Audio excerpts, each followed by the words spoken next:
Assalamualaikum warahmatullahi wabarakatuh. Tujuan saya membuat video ini karena untuk memenuhi tugas ceramah dari Bapak Said selaku guru mata pelajaran pendidikan agama Islam di sekolah saya. Langsung ke pembahasannya. Assalamualaikum warahmatullahi wabarakatuh. Alhamdulillahirrabbilalamin. Wassalatu wassalamu ala asrafil anbiya wal mursalin nabiyina wa habibina Muhammadin wa ala alihi wa sahbihi ajmain.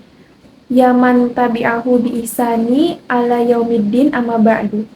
Pertama-tama, marilah kita panjatkan puji dan syukur kepada Allah Subhanahu wa taala yang telah memberikan rahmat kepada kita semua.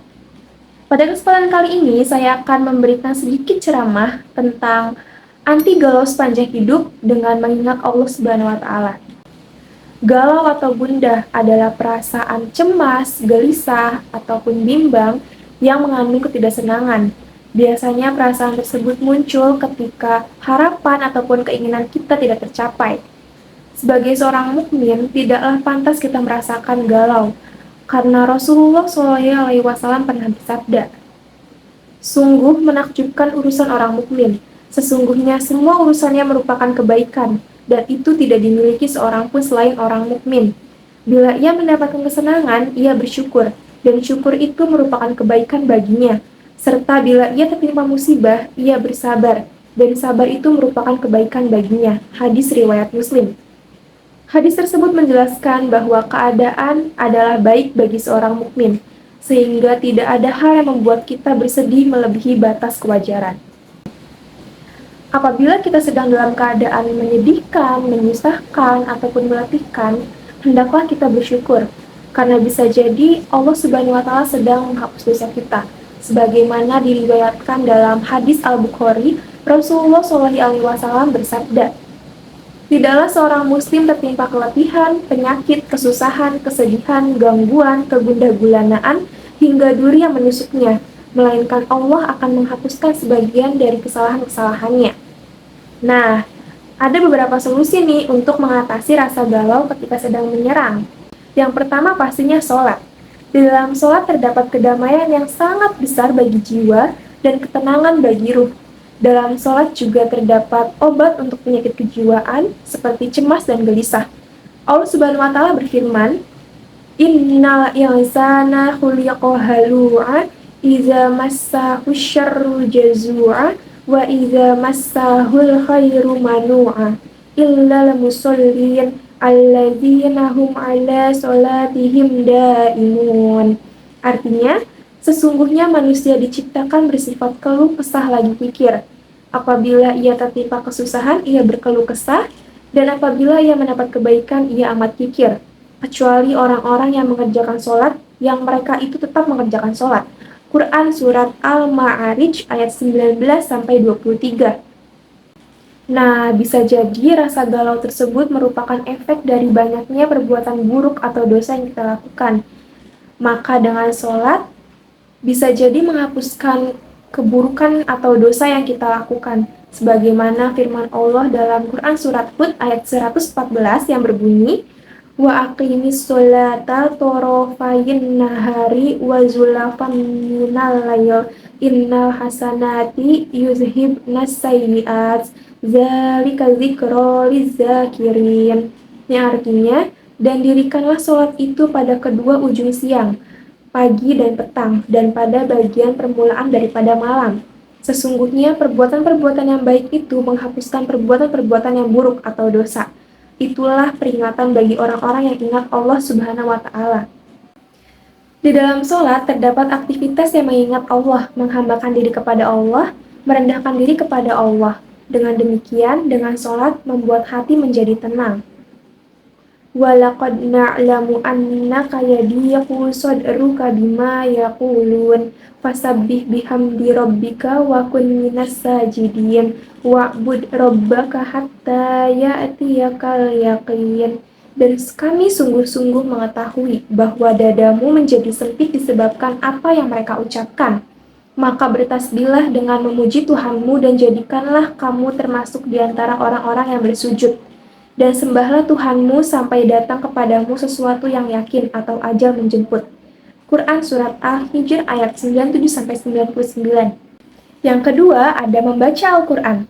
Allah Subhanahu wa Ta'ala berfirman dalam Al-Quran, "Wahai manusia, telah datang kepadamu kitab Al-Quran yang mengandung pengajaran dari Tuhan dan obat bagi penyakit-penyakit yang ada di dalam dada atau hati, serta mengandung tuntunan dan rahmat bagi mereka yang beriman."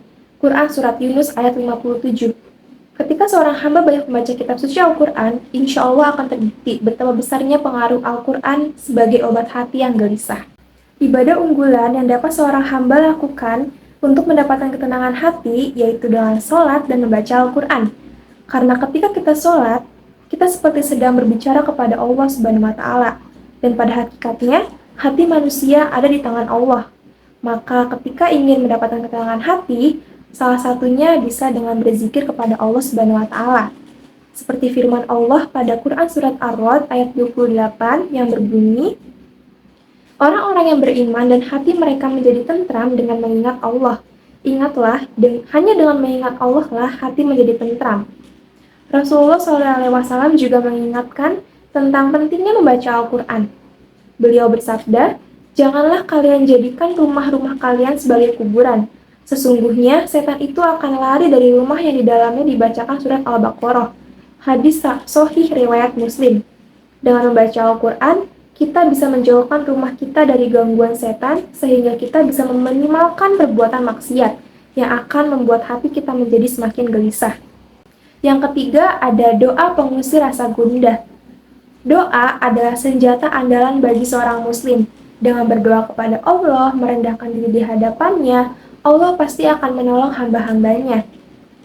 Doa untuk mengatasi rasa galau dan gundah gulana ini telah dicontohkan oleh panutan kita Rasulullah SAW dari Abdullah bin Mas'ud radhiyallahu anhu berkata, Rasulullah SAW bersabda, "Tiada sebuah kegundahan dan kesedihan yang menimpa seseorang."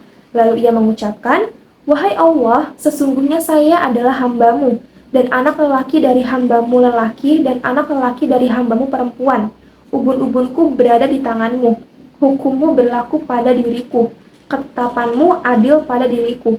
Saya memohon kepadamu dengan setiap nama yang ia milikmu, yang engkau telah menamai dirimu dengannya, atau telah engkau ajarkan kepada salah seorang dari makhlukmu, atau yang telah engkau turunkan di dalam kitabmu, atau yang engkau rahasiakan di dalam ilmu gaib yang ada di sisimu. Maka dengan itu, saya mohon engkau menjadikan Al-Quran sebagai penyejuk hatiku, cahaya dadaku, hilangnya kesedihanku dan lenyapnya kesusahanku. Kecuali Allah menghilangkan dirinya rasa lelah dan sedihnya dengan menggantikannya dengan kegembiraan." Lalu beliau ditanya, "Wahai Rasulullah, alangkah baiknya kita mempelajarinya?" Lalu beliau menjawab, "Tentu, bagi siapa yang mendengarkannya untuk mempelajarinya." Hadis riwayat Ahmad dan disahihkan oleh Al-Albani di dalam kitab Silsilah Al-Ahadits As-Shahihah nomor 199. Selain itu, Rasulullah SAW juga mencontohkan doa-doa ketika mendapatkan hal yang menyenangkan hati dan hal yang tidak menyenangkan hati. Dari Aisyah radhiyallahu anha, Nabi SAW ketika mendapatkan sesuatu yang ia sukai, beliau mengucapkan, "Alhamdulillahillazi bi ni'matihi titamus sholihat," yang artinya, segala puji hanya bagi Allah yang dengan segala nikmatnya segala kebaikan menjadi sempurna. Dan apabila ia mendapatkan sesuatu yang tidak menyenangkan hati, beliau mengucapkan, "Alhamdulillahi ala kulli hal," yang artinya, segala puji hanya bagi Allah atas segala keadaan. Hadis riwayat Ibnu Majah sahih. Sungguh menakjubkan perilaku Rasulullah SAW kepada kita untuk selalu bersyukur atas keadaan yang menimpa kita, karena sejatinya semua keadaan adalah baik bagi orang-orang yang beriman. Demikian sedikit ceramah yang dapat saya sampaikan. Jika ada yang baik, itu datang dari Allah, dan yang buruk datang dari diri saya pribadi. Mohon maaf atas segala tutur kata dan perbuatan. Semoga Allah selalu membimbing kita ke jalan yang benar. Aqulu qawli hadza wa astaghfirullahi li wa lakum fastaghfiruh innahu huwal ghafurur rahim. Wabillahi taufiq wal hidayah. Wassalamualaikum warahmatullahi wabarakatuh.